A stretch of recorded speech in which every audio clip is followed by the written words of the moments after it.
kaduna september kalo klem gani kele ambalma o bisimila amalak chuka don kibaru keneka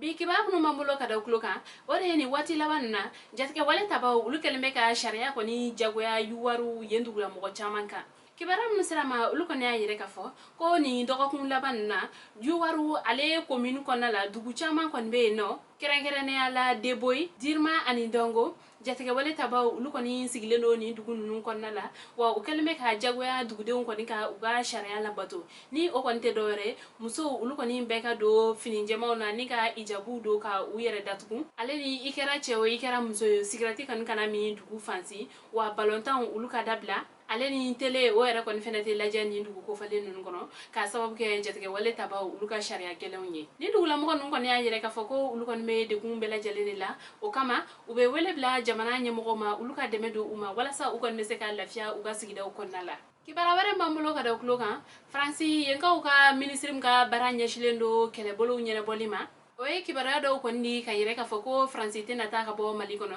ina fo ukunya fo jogamna kibara mun sarama ulukon na yire ka fo kunun tenendo septembre kalo klemuga franci ministre mbeni ale ka baranya shilendo kele ko nyene bolma ni oye Florence Parlier ale sela bamako wala sa ale ni mali ministre mfreka baranya shilendo kele ko nyene bolma wala sa ubise ka masala barkan o kon ka baraw ka mali kono yanno soni uga ni nyogo yen nun kon che Florence Parly ale ko ne ayire ka fo ko abena ko ka mali ministry ko ni nyininga atana blala barkan o ko ni ka wuli ka jowla mali kon nala ko wa ko mali yere kelente ko sahel jamano bela jelen kon nala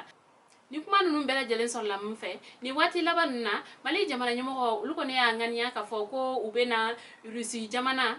ye kenre kele bolo dawta kanani ulwe mali kono wala sa chugamna ubseka mali finintigu ka ulu kalanko chamana ni ka klaku udeme kele ula okuma nunu koni fole mabe franci kaw koni ma ulu ere koni fene uga baga koni ke ka yire ka foko ni rusika nunu koni na mali kono ko franci beta ka bo mali kono o ko fe franci jamana nyamoko uya jate mine ka foko mali jamana nyamoko uga ni ko koni be usebema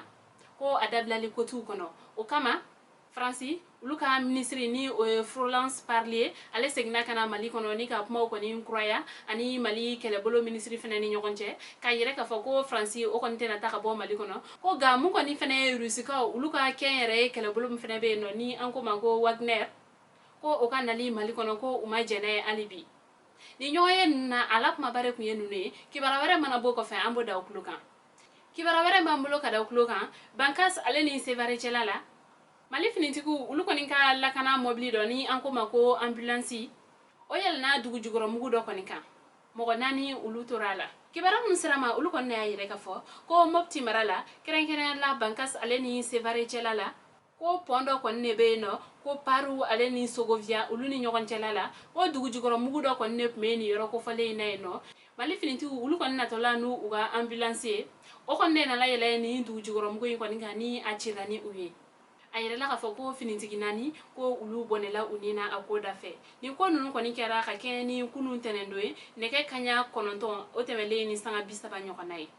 ame wakati mne ko sa amaseka do makele munun ko ni ni janda mali finitigu nye nga kibara were mana boko fe ambo da ukluka kuna fini kunchela kibara were mambolo ka da ukluka ore straba kan kasara do kela sebekoro aleni kasaro chelala kunun tenendo parantike aleni mawere uluni tora akoda fe kibara mun sarama uluko ne ayire ka fo ko dugutaka karimbe no ni anko mako foluna ulumunun be kita siraka ko ni mobli ko ni ale fale ne binani ayere ko ni mobli ale fale dugutaka lawla akoni binani ay ko ni mobli ale fale dugutaka lawla abinani ayere o ko ni senfe mafla ulu bonela unina ayira la ka fo ko makele mala ko o kunye pratique ko tokelendo ko o kunye chedo o sip meta sambina ni fla nyokonala ayira la fene ka fo ko matanduru ulu jokina ga makele mala ko o koni fene jokina ko sobe ni demedona o ma jona kana ni oye bamako ko o yere fene kunye mobli chauffeur ke mobli bolla ma jokinen to nunu ale ni munu bonela unina tanto sapeur pompier ulu e demedo uluma ni kataka ni uluye kati ye sesere fla ambalima ni na kunye oga bidon kibaru e kata okluka ani che aka kluma jola o kambe anyona were